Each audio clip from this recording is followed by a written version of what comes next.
روزے کی حالت کے اندر اگر کوئی شخص اپنی بیوی کے پاس لیٹ جاتا ہے، اس کا بوسہ لیتا ہے، اس کی کس کرتا ہے، اس کے پستان کو منہ میں لیتا ہے، ٹھیک ہے، اور اس کے علاوہ گلے ملتا ہے، تو کیا اس کی شرمگاہ کو ہاتھ لگاتا ہے، تو کیا اسلام اس بات کی اجازت دیتا ہے روزے کی حالت میں وہ یہ سارے کے سارے کام کرے؟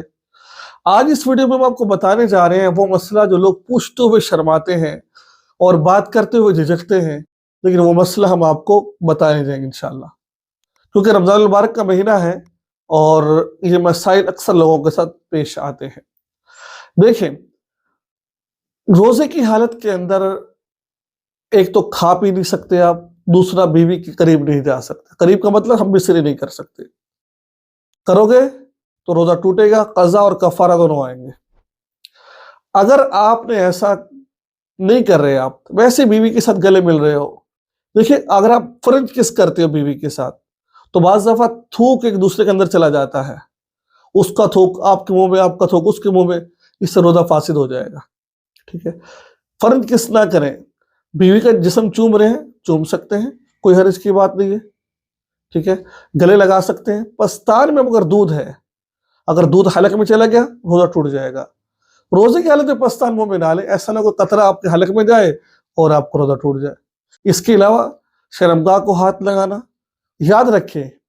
اگر کوئی بندہ اپنی بیوی کی شرمگاہ میں روزے کی حالت میں ہاتھ لگاتا ہے، میں مسئلہ حیا کے خلاف ضرور ہے، لیکن مسئلہ بہت پیچیدہ مسئلہ ہے، ہمارے اسلام کو بیان کیا گیا ہے۔ اگر کوئی کوئی مرد اپنی بیوی کی شرم انگلی ڈالتا ہے، اس کی انگلی سوکھی تھی، انگلی ڈالی تر ہو گئی، پھر دوبارہ ڈالی اس نے انگلی، اس سے عورت کا روزہ فاسد ہو جاتا ہے۔ یاد رکھیے کہ ہاتھ لگا لے، اندر انگلی داخل نہ کرے۔ بیوی شوہر کو ہاتھ لگا سکتی ہے، گلے مل سکتی ہے، بوس و کنار کر سکتی ہے، لیکن یاد رکھیں وہ شخص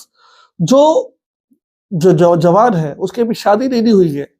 اس کو پتہ ہے کہ بیوی کے قریب لیٹوں گا، بوس و کنار کروں گا تو ہم مصری ہو جائے گی، وہ یہ کام بالکل بھی نہ کرے۔ اگر کر لے گا تو یاد رکھے اس کے ذمے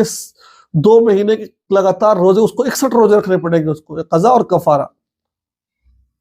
تو اس چیز سے گریز کرے اس سے، ٹھیک ہے۔ تو روزے کی حالت میں یہ سارے کام کرنا، گلے لگانا، بوسہ لینا، ٹھیک ہے، اور شرمگاہ کو ہاتھ لگانا بالکل جائز ہے، کر سکتے ہیں آپ، کٹھے لیٹ سکتے ہیں، ٹھیک ہے، لیکن جو میں چیز سے منع کیا ہے وہ کام آپ نہ کریں، انشاءاللہ آپ کو فائدہ ہوگا۔ مجھے امید ہے کہ آپ کو کچھ نہ کچھ سیکھنے کو ملا ہوگا۔ اگر آپ رمضان المبارک میں ویڈیو دیکھ رہے ہیں تو آپ سے درخواست ہے اپنے خوبصورت دعاؤں میں، سحری اور افطاری کے دعاؤں میں ضرور یاد رکھیں ہمیں، اور اس طرح کی ویڈیوز دیکھنے کے لیے ہمارے چینل کو سبسکرائب کر لیجئے۔ کوئی بات پوچھنا چاہتے ہیں، کوئی مسئلہ پوچھنا چاہتے ہیں، ہمارا واٹس ایپ نمبر موجود ہوتا ہے اسکرین کے اوپر، آپ اس سے رابطہ کر ہمارے ساتھ جڑ سکتے ہیں، انشاءاللہ ہم آپ کی رہنمائی کریں گے۔ السلام علیکم ورحمۃ اللہ وبرکاتہ۔